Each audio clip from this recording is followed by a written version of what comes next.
गरीब की शादी। शशि की सौतेली माँ ने उसकी शादी की तो बड़े घर में, लेकिन पति कोई काम न करता। आप ससुर जी के साथ काम पर क्यों नहीं जाते? हाँ जाऊंगा, लेकिन कल से।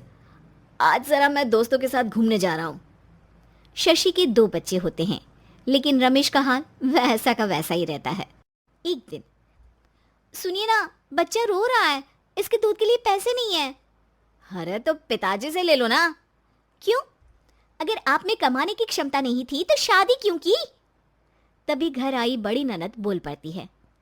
आहा, तुम्हारी माँ को साफ साफ कह दिया था कि लड़का ना कमाता है ना कभी कमाएगा। हम 4 बहनें हैं इसका ख्याल रखने के लिए, और पिताजी का इतना सारा पैसा, तुम्हें किस चीज की कमी रखी है? लेकिन थोड़े ही सालों में तकदीर बदल जाती है। शशि का ससुराल गरीब हो जाता है।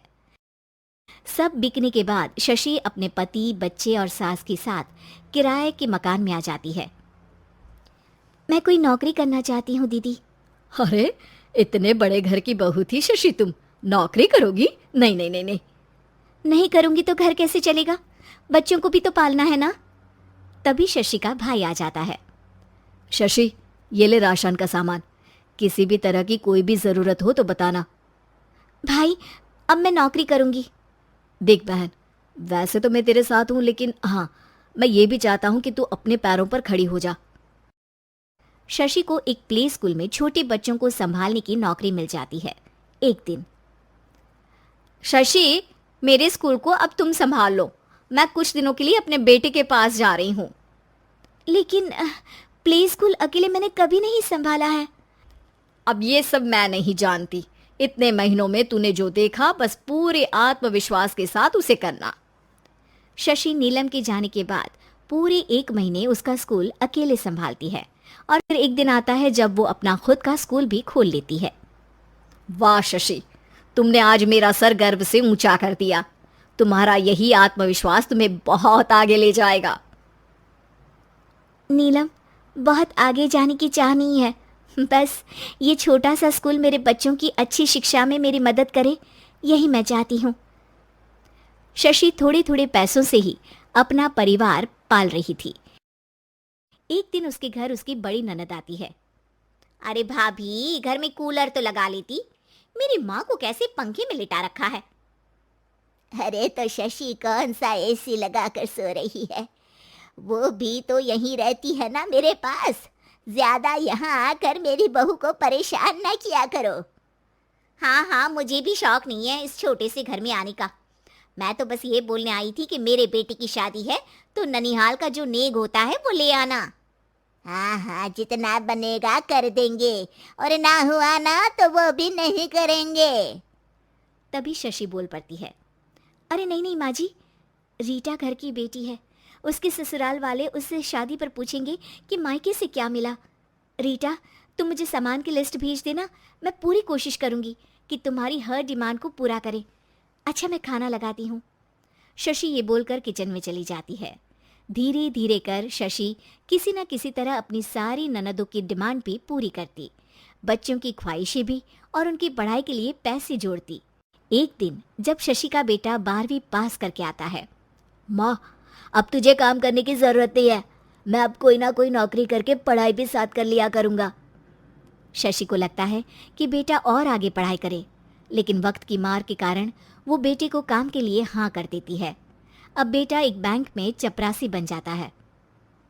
लड़का देखने में तो बड़ा अच्छा है, अंग्रेजी भी पटर पटर बोलता है, फिर चपरासी क्यों? लड़का सारी बात मैनेजर को बता देता है। अच्छा, तो मैं तुझे एक मौका देता हूँ, तू यहाँ रहकर दूसरे डिपार्टमेंट का भी काम सीख। अगर तू किसी एक का भी काम अच्छे से सीख गया तो मैं तुझे यहाँ टेबल चेयर में बैठने वाली नौकरी दे दूंगा। लेकिन एक दिन शशि की ननद उसे फोन करती है। अरे भाभी, देखो, मायका तो मेरा तुम लोगों से ही है। मैंने आपके बेटे और मेरे भतीजे प्रदीप के लिए यहाँ एक नौकरी देखी है, पूरे 5,000 मिलेंगे। वैसे करता ही क्या है, चपरासी ही तो है ना। कोई बात नहीं रीटा, मैं उसे इस शहर के बाहर नहीं भेजना चाहती हूँ, बाकी वो शाम को आएगा तो मैं पूछ लेती हूँ। वहीं प्रदीप मैनेजर की बात से खुश हो जाता है और मैनेजर के काम पर ही नजर रखने लगता है। वो उनकी तरह के पेपर पढ़ता, काम करता और आने वाले लोगों की बातें सुनता।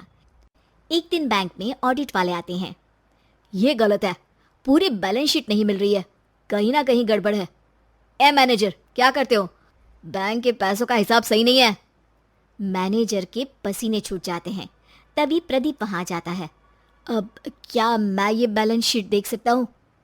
अरे बेटा मजाक नहीं, जाओ पानी लेकर आओ एक गिलास।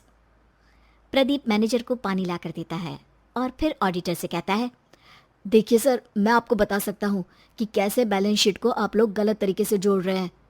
ऐसा बोलकर प्रदीप एक एक कर सारे डाउट क्लियर कर देता है। अरे हाँ, ये तो पॉइंट हमने देखे ही नहीं थे। गुड, कौन है ये बच्चा? तभी मैनेजर बोल पड़ता है, अब हमारे यहाँ अकाउंट में नया आया है। ऑडिटर के जाने के बाद, वाह प्रदीप, आज तो तुमने मेरी नौकरी बचा ली। और आपने भी तो मेरी नई नौकरी लगा दी अकाउंटेंट की।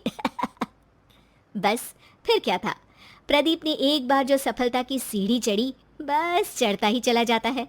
फिर एक दिन शशि की ननद, अरे भाभी कैसी हो?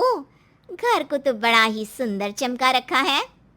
अरे बेटी, कैसे आना हुआ? तू तो इस छोटे से घर में आना भी नहीं चाहती थी। कोई खास काम है क्या? अब हाँ, वो माँ, मेरा जो मजला बेटा है ना, वो अकाउंट से पढ़ाई कर रहा है, तो प्रदीप से बोलकर उसकी भी कहीं अच्छी नौकरी लगा दो ना। सास और शशि समझ जाते हैं कि कैसे पैसे आते ही लोगों के बात करने के तरीके से लेकर रिश्ते निभाने तक में बदलाव आ जाता है।